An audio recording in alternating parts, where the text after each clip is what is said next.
Hi, good day. My name is Ronaldo Atwell, and today we'll be doing the biomechanics of the lower extremity. The objectives for today would be the structure of the hip and the different movements, the structure of the knee and its movements, the structure of the ankle and its movements, and the structure of the foot and its movements. So the structure of the hip. The hip is a diathrosic or synovial joint which moves on more than one axis. So basically the hip is able to move in more than one plane. So there's a picture of the pelvis here. You have the sacroiliac joint where the sacrum and the ilium would articulate. We also have the ischium, the pubis, the pubic symphysis, which is a slightly movable joint, the coccyx, and the femur, which articulates with the hip. The hip joint. So first we have the socket. The socket, you call this socket the acetabulum, which has then we have the ball, the head of the femur. We call this the femoral head. So this would articulate with the acetabulum to form the acetabulofemoral joint. We have the smooth cartilage, which is the articular cartilage. This would provide lessen the friction on the bones and would help for mechanical wear and tear on the bones right over time. We have the femur here articulating with the hip. The ligaments. So the ligaments is for holding the bones together tightly, right? So the three major ligaments that joins the bone and provides stability in the hip. We have the iliofemoral ligament, the pubofemoral ligament in the anterior view, and in the posterior view we have the ischiofemoral ligament, right? So an easy way to remember the ligaments is by the major bones and the femur. They simply join the name, right?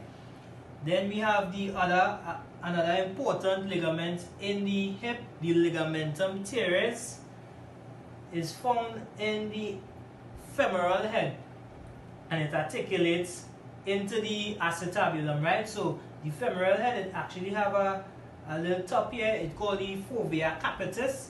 That is where the femoral head would articulate, well the ligamentum teres would come out and articulate with the acetabulum, right?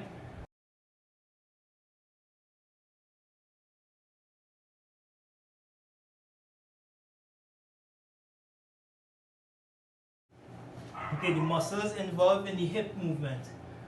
So we have the hip flexors. This is where you'll be in the angle of the hip.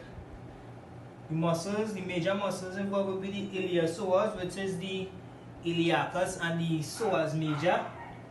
We have the tensor fasciae lata, which assisted, and the pectineus and the rectus femoris, right?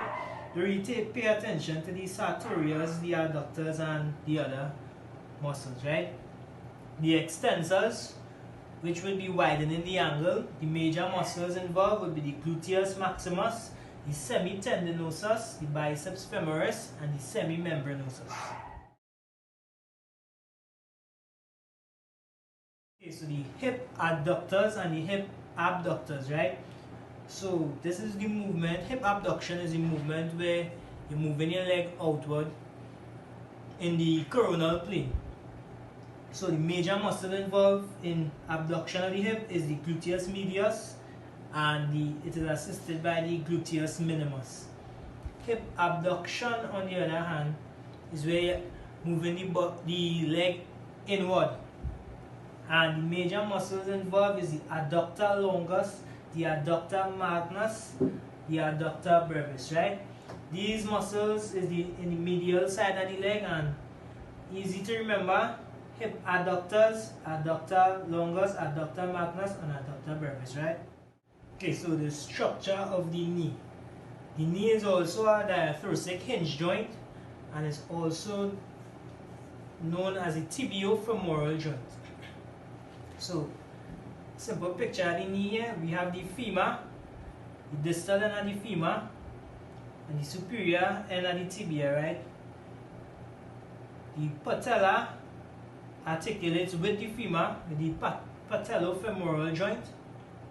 The tibia articulates with the femur through the tibiofemoral joint, and the distal end, the femoral condyles, would articulate with the tibial plateau, right? And inside the tibial plateau, again you have articular cartilage, hyaline cartilage, and there's also the meniscal cartilage, the meniscus, which is, this provides there's a shock absorber, and it provides stability to the joint as well, right? The ligaments in the knee, right? So they have the collateral ligaments and the cruciate ligaments.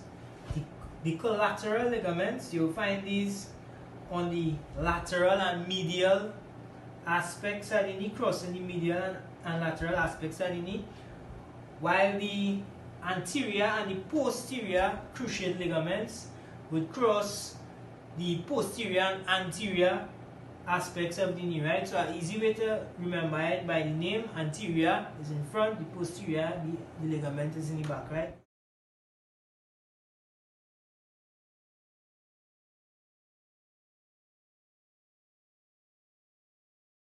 Okay, so the movements involved in the knee, right? So the knee is a hinge joint, so able to move in the sagittal plane. We have the knee flexors and extensors. The major muscles involved in flexing the knee would be the hamstring muscles, which would be the bicep femoris, the semitendinosus, and the semimembranosus, right? These are assisted by the gastrocnemius, the gracilis, and the sartorius. We have the extensors, which is the antagonist muscles. This is where you're lengthening the angle of the knee. The muscles involved would be on the anterior side of the body, would be the rectus femoris, the vastus lateralis, the vastus intermedius, and the vastus medius. Okay, so the structure of the ankle. So the ankle is a hinge joint which is formed by the tibia, fibula, and the talus bones.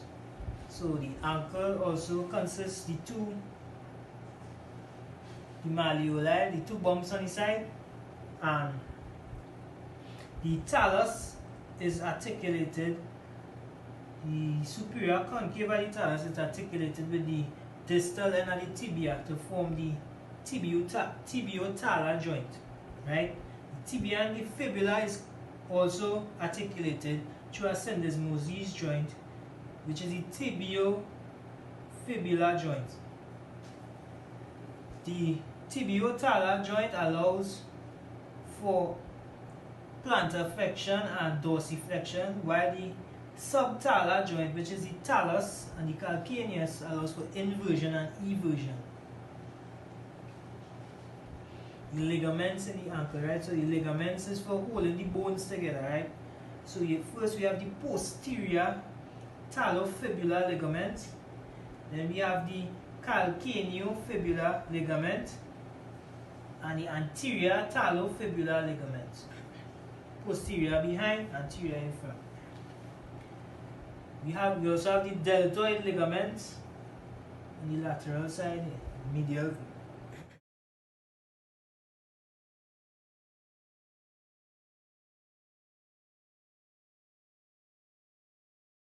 So the movements of the ankle.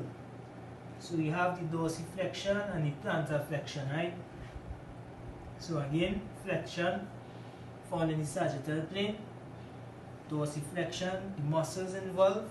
This would be where you would smaller the angle of the ankle. So you're pulling your foot up.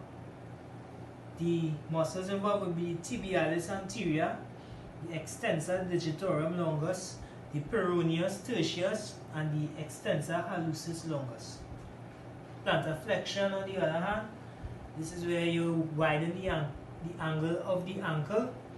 The muscles involved would be the gastrocnemius and the soleus, And these two muscles basically pull on the patellar tendon in order to, when the muscle contracts, in order to pull the foot downward. The structure of the foot. So the bones in the foot, these, right? So the structure of the foot. So these joints allow the feet to function as a semi-rigid unit and adapt to uneven surfaces during weight bearing. So we have the tarsal bones, the metatarsals, and the phalanges, right? So the tarsals are articulated with the metatarsal through the tarso-metatarsal joint, and then we have the metatarsophalangeal joint, the articulation between the metatarsals and the phalanges. Then we have the proximal phalanges, the intermediate and the distal phalanges, and the interphalangeal joints, right? All of the toes have the intermediate except the big toe. The flexors in the toes would be the lumbrical muscles, the flexor digitorum longus, the flexor digitorum brevis, and the quadratus plantae. And the extensors in the toes would be the extensor digitorum longus, the extensor hallucis longus, and the extensor digitorum brevis.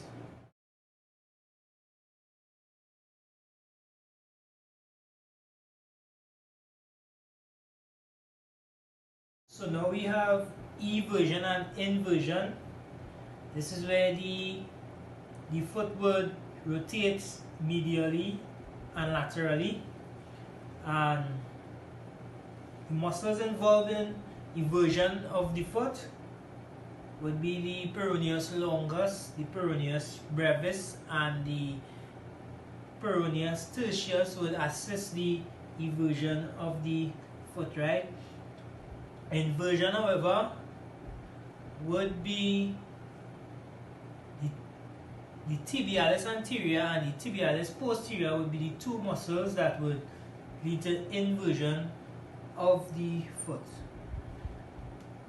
And that's the end of my presentation. Thanks for your time.